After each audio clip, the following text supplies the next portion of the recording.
Sing Hosanna, sing Hosanna, sing Hosanna to the King. Beautiful. Well, this series of Fruits of Spirit has really inspired me. I hope it's done the same for you. We're on our final 9th talk with this. Today, a matter of self-control. Now, as we've been going along each week, we've published in the bulletin the complete Galatians chapter 5, verse 16 to 26. This is the Message translation, and I love how practical and how easy it is to understand. And today, to launch, I wanted to read the last 2 verses of that selection. So this is Galatians 5, 25 to 26. Since this is the kind of life we have chosen, the life of the Spirit, let us make sure that we do not just hold it as an idea in our heads or a sentiment in our hearts, but work out its implications in every detail of our lives. That means we will not compare ourselves to each other as if one of us were better and another worse. We have far more interesting things to do with our lives. Each of us is an original. That's really profound wisdom. And as we know, each of these fruits of Spirit are powerful values, virtues that we can pick up. And just like a fruit, we can eat them and use them as we see fit in our lives. And today, we're looking at self-control. Now, we've identified a fruit to go along with each of these virtues. We're filling up our cornucopia. And today, it's the grapes for self-control.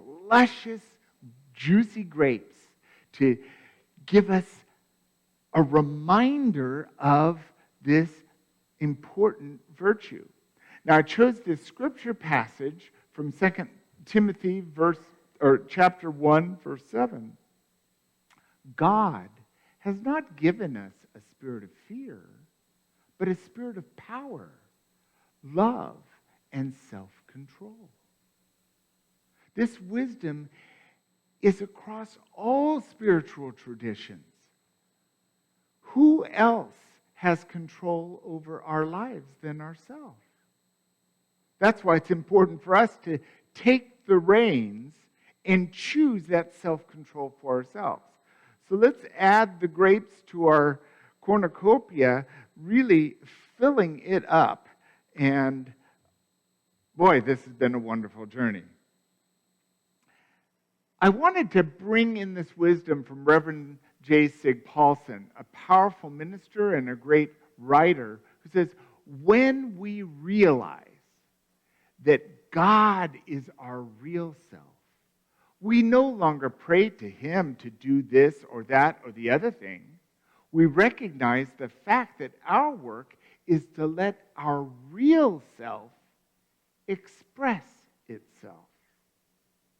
Our real self. Now, what is this?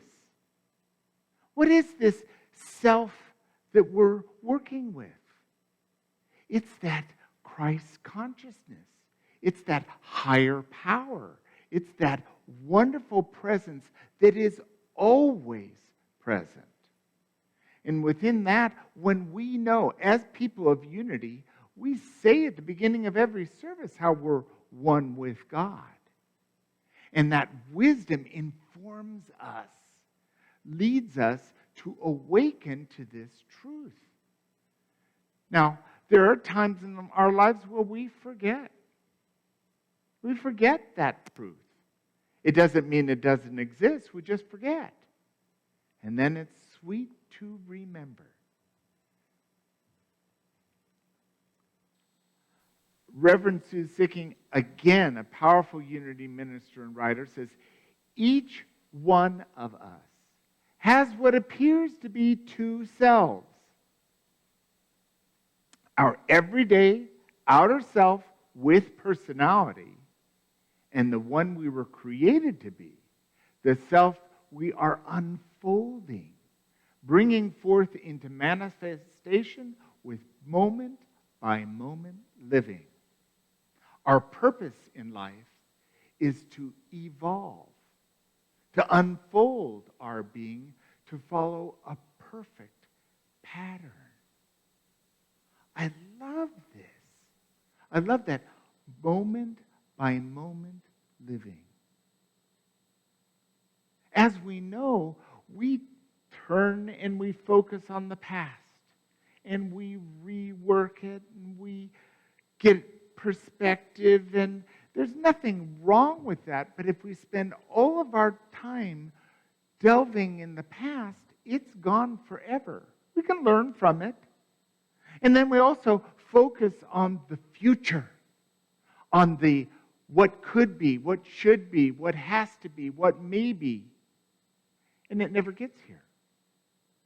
But our life, all of our living is now. Now. Now. Moment by moment living.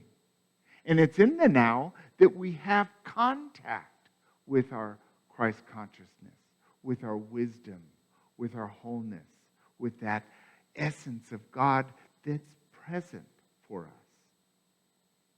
And, as Reverend Sue says here, our purpose on the spiritual path, our purpose as people of unity, is to evolve, is to unfold, is to practice, is to allow this to be our experience. It's really wonderful, and it's so aligned with this self-control. So pick up the grapes and choose to direct our lives towards God. Now, we're always going to be these two selves. We're going to be the personality, we're going to be living, working, and playing. That's one of the joys of being in the physical, is we get to play and work and be in the outer. But our real growth happens when we turn within and evolve our consciousness with God. I love Martha Smock, who was the head of Daily Word for many years. She says, someone is listening to your every word and responding to it, either for good or ill. Can you guess who it is? It is your very own self. I love that, because there is that presence, the one in us that observes, the one in us that thinks, the one in us that creates, the one in us that has the bringing of experience, that doesn't miss anything that we say or do or practice or think. She goes on to say here, rather than straining or striving for results in the outer, set the inner self right. Release fears and tensions.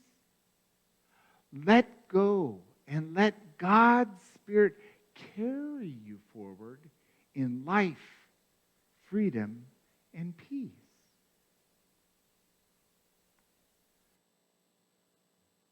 We know what it's like when life is challenging, because we're living life. There's times of challenge in relationship, in grief, in diagnosis. I can work up a big case of just my own problems, just me, myself, and I. But our best use of our time in healing that process is turning within. Again, it's an inside job. Awakening us to connect with what is. When we accept life exactly on life's term of what is, we're going to have it a lot easier. Part of our pain is caused by us arguing with what is, which might be termed as insanity. I do it. I don't do it for very long because I've been around these concepts long enough that I know that my self-control can reel me back to the truth. Breathe. Relax. Let go and let God. One of the greatest teachings unity provides is this surrendering to God. All of the 12-step programs, millions and millions of people on a spiritual path facing whatever compulsions or addictions know this powerful truth. Let go and let God. And really what that is let go of the past. Let go of our future and let God be. God has skills. And when we awaken to that, knowing within ourselves, we are in the right place, at the right time, with the right people, right now. And this is why each one of these fruits of Spirit are powerful truths which we can invite into our experience. And I'll remind you that we're not going to focus on love all the time. We're not going to focus on patience or wisdom, understanding, or self-control. But we can grab a hold of these various fruits of Spirit and use them when we need them. Over and over again.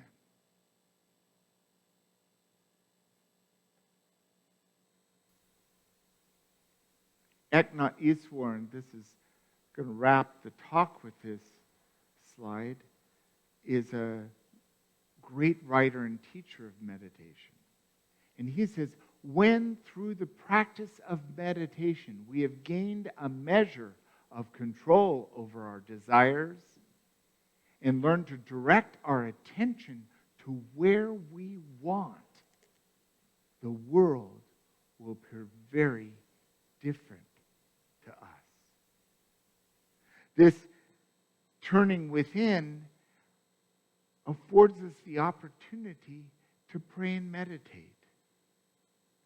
The desires that so much pull us to the outer, the wants and desires and needs and haftas and shouldas, all that stuff is still going to be there.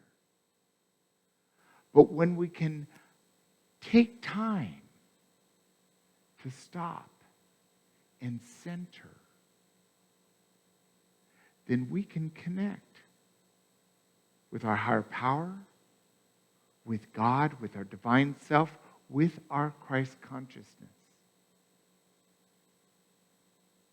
And let go and let God. And that is the journey that we can take every day to awaken to the truth within us.